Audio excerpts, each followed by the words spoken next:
Beauty is this myth invented in the last 20 years, okay, for white heterosexist men in a room, to keep the feminist movement back. Backlash, backlash, backlash. Camille Paglia revels in being provocative. Okay, so this video, just the title of it,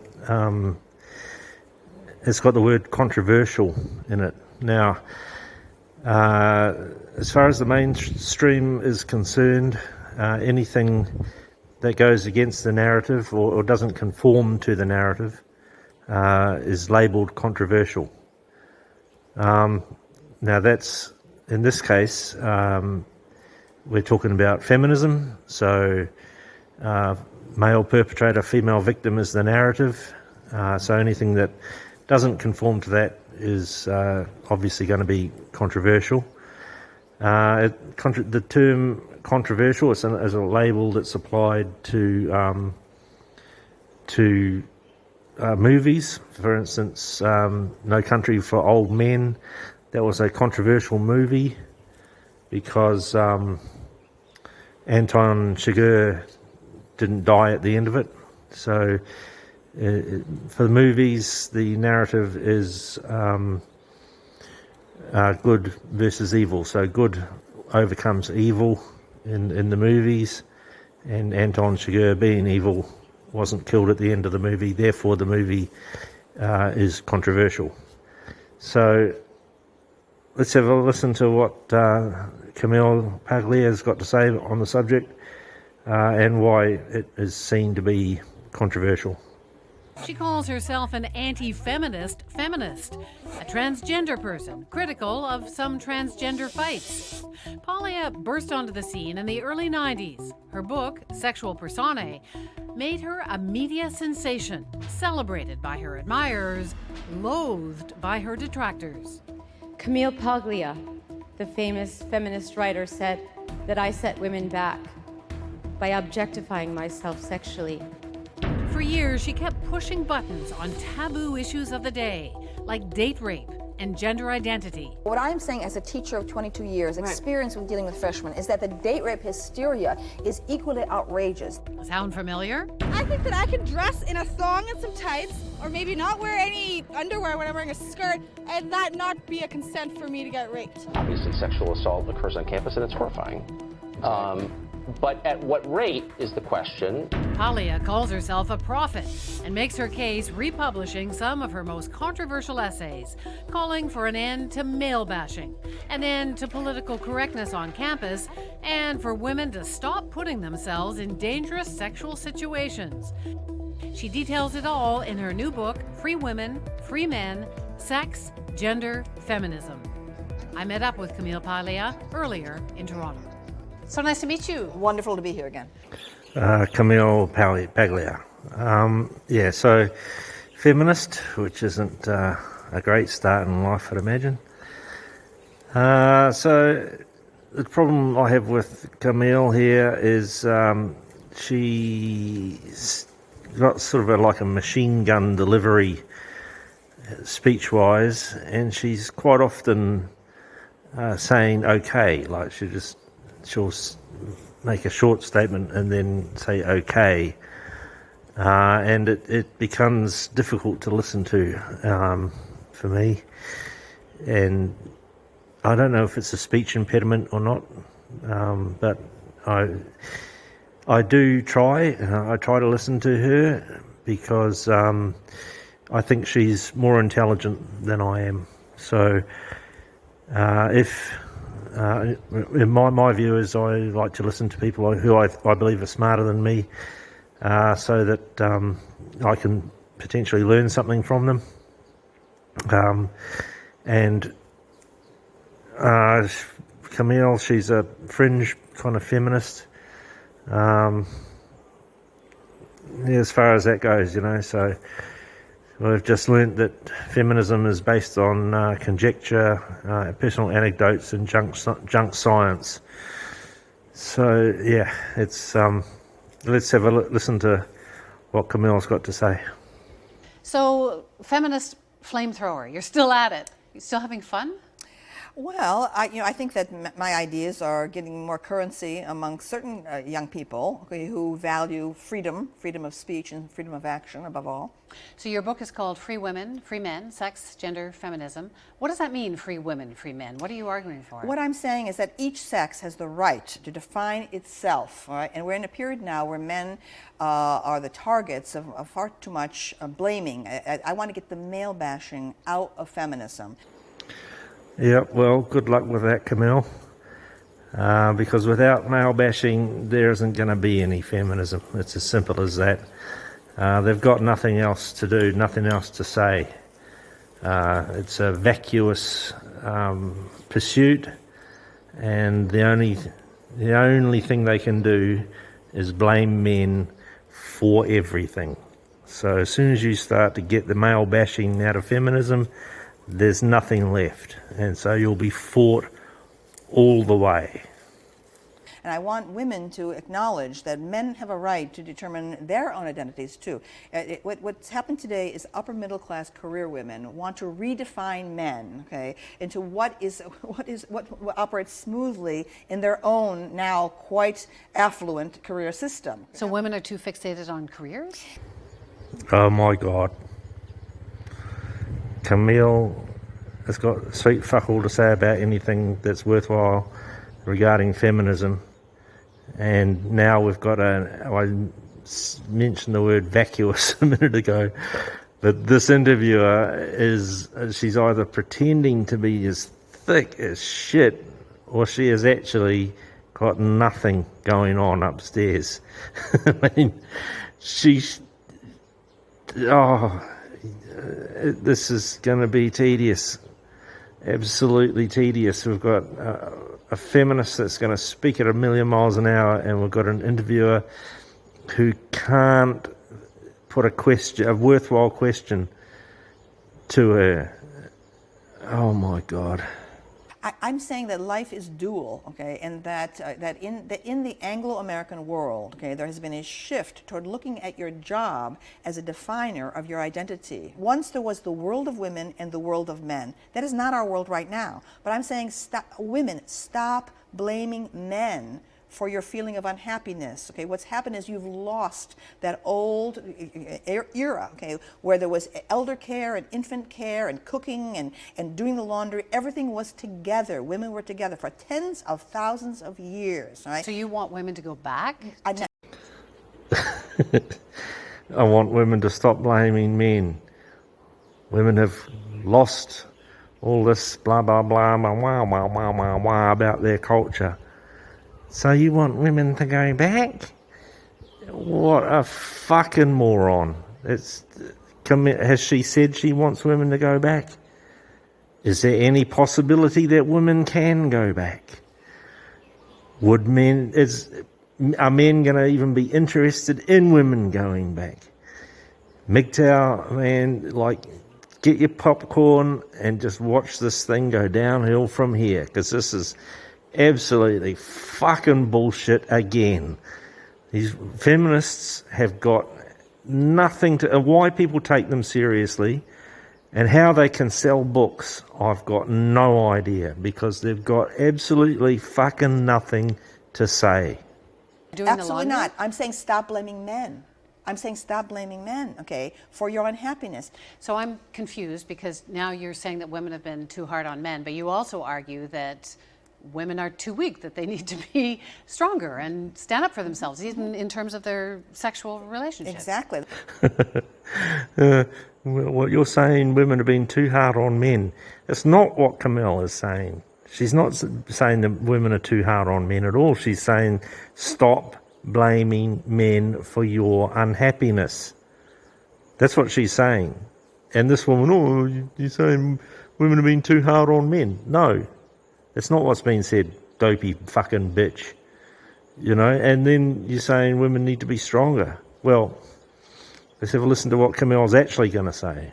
That's exactly, okay. So it's kind of confusing. What you have now is a certain style, okay, a bourgeois style, upper middle class style of self-presentation by women, okay, all right, that is compliant, that is decorous, that is feminine. It's an entire reversion to the Doris Day, all right, and Debbie Reynolds era that I revolted against, okay. So my philosophy of street smart Amazon feminism is about putting personal responsibility onto women. Every single moment of every day, okay, you have a responsibility to project to men and to other women what you will tolerate and what you will not. Stop looking to daddy figures and mommy figures, okay, on grievance committees and so on, or the government, okay, to get you out of jams. Life is difficult, okay, you know, step up to the plate. So now we know why it's controversial. Yes, absolutely controversial to be telling adult female human beings to grow the fuck up and start behaving like the adults you are, you dopey fucking bitches.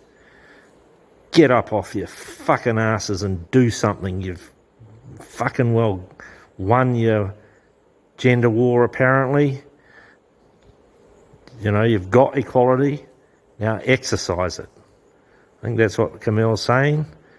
And obviously that's going to be controversial because that's not what women want. Women want all the perks of being an adult, but when the shit hits the fan, they want to be, oh, I'm just a girl. What? Who, me? What? How can I possibly do anything like that? I'm just an automaton. I can't actually think for myself. But don't you fucking objectify me, you grotty little man. Now get back on that plantation. That's what women want. You don't think there's a problem with sexual assault? Because a lot of women are coming forward now, no. In cases of real rape, of course should be prosecuted. Of course, real rape, okay, is a crime. But this is not real rape. We've been arguing about dating encounters with miscommunications now for decades. Okay, it's absolutely infantilizing to women. It must stop. But you know that a lot of women are afraid of sexual assault or have been sexually assaulted. Should they not be able to go and drink and play beer pong and get drunk like the guys do? Like, they live in fear. If you just have a listen to what that woman has just said. So we're talking about sexual assault, and Camille's right. Rape needs to be prosecuted to the full extent of the law, but we're not talking about rape or sexual assault here. We're just talking about hurt feelings and reputations being sullied for the most part, egos being bruised. It's not sexual assault. So this woman's then gone on to say, women fear sexual assault. Well, that's because they keep getting told how prevalent it is by the feminists, where it's all blown out of proportion. So of course the women live in fear. But it's not men who are making them fearful, it's other women. So there's that aspect to it. And then why can't women go out to bars and clubs and play beer pong with the boys? Nothing's stopping them, okay? There's nothing stopping them from doing it. But you're playing with the big boys, you play by the big boys' rules. Right? And if you're going to get yourself in that situation, you roll with the fucking punches. That's how the boys play. Right? You want to be equal. You're in a man's domain. Step up. Now, having said that, any boy who thinks that that's the actual situation needs to get his fucking head read. Because at the end of the day, there's steel bars waiting for you, clanging shut on that prison cell. At a woman's word. Right? Just that's the situation you're in. So if a woman does turn up to play beer pong with you, turn your back and walk away. Have nothing to do with them. Right? So, and that will alleviate their fear. Right? So you're killing two birds with one stone, so to speak. Right? You're protecting yourself and you're alleviating the woman's fear by not having anything to do with her. That's the way that you need to operate today. So, yeah, the women can turn up and play beer pong, man's prerogative to turn around and walk away. Go to pick up the fucking bong, walk out. Simple as that. Go to a fraternity house party, all right, with a chaos going on in the living room area, and a young man says to you, would you like to go up to my room? I'm sorry, okay, you are consenting to sex. He is right to think you have consented, okay, to go up there and so change your mind and so on, right? It's not right, of course, for anyone to impose themselves sexually on another person, naturally, okay? But women must realize they are now free. The sexual revolution has been won. It's up to them to decide what do they want? And I say, act like a gay man does. Okay, many gay men have horrible experiences, okay, and so on. But they want sexual adventure. Why are we coddling young women? Okay, to say go on being, children, because mommy and daddy will be there to pick up the pieces for you afterward. I guess the argument is made that shouldn't men be afraid of the consequences of not getting consent? We have laws on the books, okay, against rape, okay.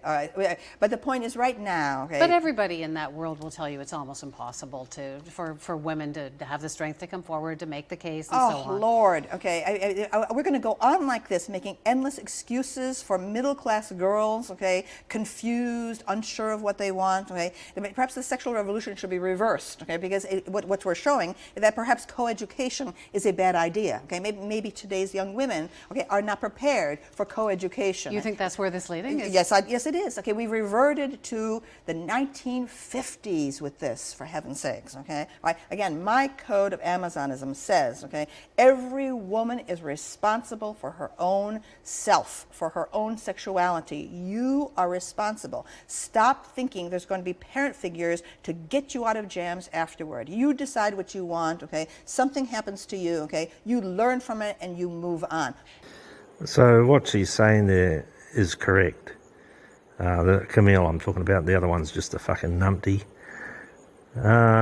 Women do need to be responsible for themselves and accountable for their actions to themselves. It's called growing up. Now, what's not being said and what's not being talked about or acknowledged here by these two women is the power dynamic that goes with women being able to just make an accusation, true or not, and have anything to back it up. Just needs the accusation, and the boy's career is absolutely fucked. Okay, like Camille's right, when the young man at the party says, do you want to come up to my room, and the girl says yes, that is consent to sex, right? The girl is not naive, okay, that, they'll tell you women mature earlier than boys, and so therefore they need older men, etc., etc., etc. And then when they're at the party and the woman's apparently more mature than the boy, and the boy says, come up to my room and have sex. Well, he doesn't need to say have sex, just come up to my room. The girl knows exactly what's going on. She's matured earlier than the boy. And yet she is able to go up to the room, she's able to have sex with the boy, she's able to go home the next day, and months later make accusations against him and have his career destroyed, in the case of a young man at university. And that's a power thing, it's a power trip for women, and no one acknowledges it, right? And that's where it all falls down. That's why Camille here will never get off the ground, because the women will never relinquish that power at all, ever. Why would they? Right? It's not about equality, it's not about the sexual revolution being won. It's simply about power. And that this idea that you've got to stop blaming men, well, that's not going to happen either. So, again, feminism has let the women down and it carries on destroying everything it touches. And Camille can be as controversial as she likes. Nothing's going to change.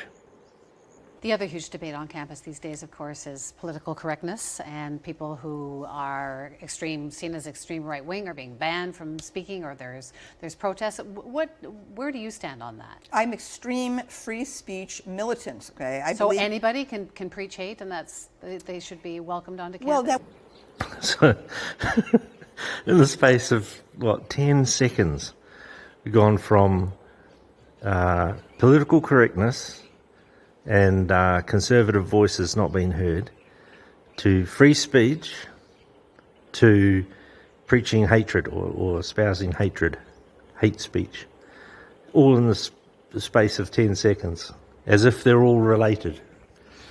Now, you've got to add into that mix that any man's voice is going to get shut down and not listened to. That's not controversial. There's no controversy about that. Men's voices are just not listened to on university campuses at all. A good ally is a man who will sit quietly in the corner and listen to the feminists. So, no. Again, from this absolute muppet of a woman, you espousing that do support, she's basically saying, do you support hate speech, as in free speech? Now define hate speech. Let's know what you're actually talking about, woman.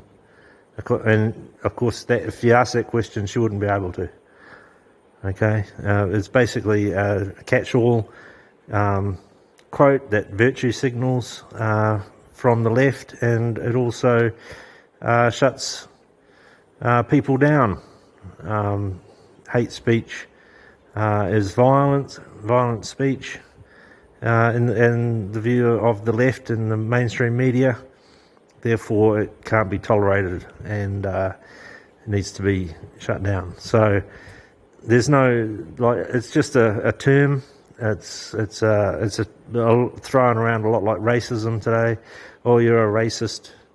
Oh, you're transphobic. If you mention anything that the left don't, they just label you and shut you down. So again, more bullshit, and hopefully Camille will be able to defend a position, but she's fighting an uphill battle here. The left control the narrative, and they will do so for the foreseeable future. And thank you very much, feminism, for that. It was a loaded question. You said preach hate. What does that mean? Okay, I say in the introduction to the new book, okay, Free Women, Free Men, I say that with the freedom to love, okay, must also be balanced by the freedom to hate. Okay, anyone may express through words, okay, hate. Okay, it is when hate passes over into action, okay, that the law should intervene. Okay, merely expressing a negative opinion of gay people, for example, and I'm speaking as a lesbian, okay, is not hate speech. I want this idea of hate speech, okay, to be dropped completely. You've been quoted saying that the transgender bathroom bill actually helped get Trump elected, that there was a backlash against that. Really? Yes, it was in the closing months, okay, of the campaign. All of a sudden, the Obama administration blundered into that, okay, and that seemed to crystallize exactly this kind of top to bottom movement that's been going on in the United States. People just had enough, okay, of of a bunch of urban liberal Democrats deciding what's best, okay, for bathrooms in rural and communities across the United States, and that was just, it was too far. It was too much. They were trying to reinterpret, okay, a law that's been on the books, for decades, okay, Title IX, to redefine what gender is, okay, the meaning of gender. So do you think that those bathrooms are wrong?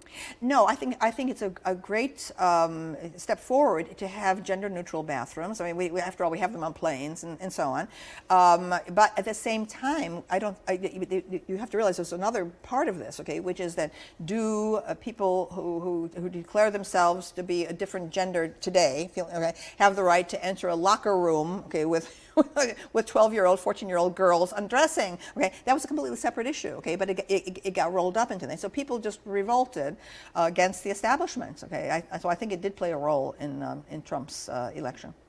It's fascinating because you've been writing about not bathrooms, but you've been writing about gender identity issues forever. Exactly, because I consider myself transgender. I have never identified at all with being a woman. That is, in fact, that is the inspiration, really, of my work. I was the first person to be writing about androgyny. That was the subject of papers in college, of my dissertation, Sexual Personae. The whole thing is about androgyny. Okay, and I am kind of an alien being in gender terms. I really. So isn't it a good thing then that people are having these? No, I think the current transgender movement is full of confusion. Okay, I think that my philosophy, okay, of personae, okay, is much broader. Okay, I have much more to say about being a dissident, a gender dissident, than the current rhetoric does. Okay, I'm saying that many transgender people, okay, who believe that their sense of alienation is coming simply from the gender issue, may be mistaken. Okay, that they may be dissidents in many other ways. So I'm very concerned, okay, about a rush, okay, by so many young people to modify the body, okay, to take hormones that may have unexpected consequences in later life, to make permanent changes in the body, to have breast removal and penis removal so early on. Okay, I offer a far more fluid and flexible, a position in regards to transgender, the transgender critique of the gender system.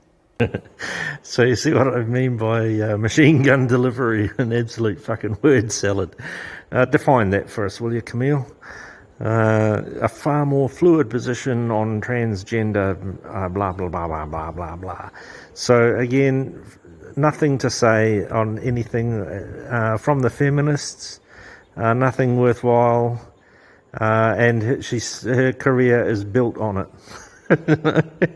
Like, and these people want to rule the world. They want to run the world. There's absolutely nothing productive coming out of this. It is pure navel gazing from the feminists. Honestly, like, if you can't see that, if they can't see that, then I don't know what it is. Like, look into the mirror. Take a damn good look at yourself. You are not progressing anywhere. Okay, it's not happening. And even if what you're saying appeals to a tiny minority percent of the population, i.e. the transgender people, right?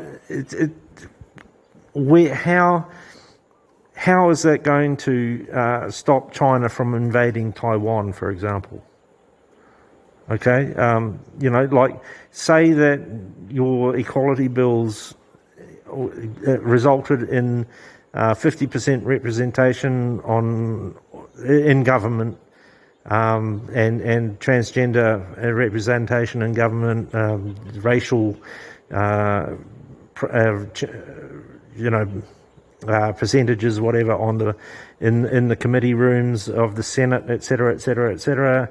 You got everything was awarded to you, and then China invades Taiwan. How are you ready for it? Have you got the people in place that are actually going to be able to achieve what needs to be achieved when that happens? So it is absolute navel gazing. It is irrelevant bullshit. So where's it going to go? I don't know, but I'm asking for. I don't want special protections for gays or transgender. I'm saying there should be protections for all dissident behavior and speech, dissidents of every kind. Okay, that is the way the law should go. Before we sat down, you told me that you were getting a little older and slowing down. You don't seem like you're really slowing down. It's Italian DNA, I think. It's been so great to talk to you. Well, thank you so much. Thank you.